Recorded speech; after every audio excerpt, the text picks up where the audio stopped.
মাশাআল্লাহ কি সুন্দর খেজুর হয়েছে। 3 3 6 7 8 9 10 11 12টা খেজুর।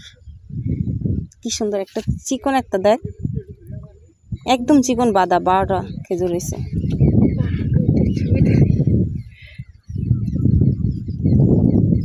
এই খেজুর কিন্তু আরো বড় হইব, বিশ্বাস হইতেছে না যে খেজুর হইছে গাছে, কি সুন্দর।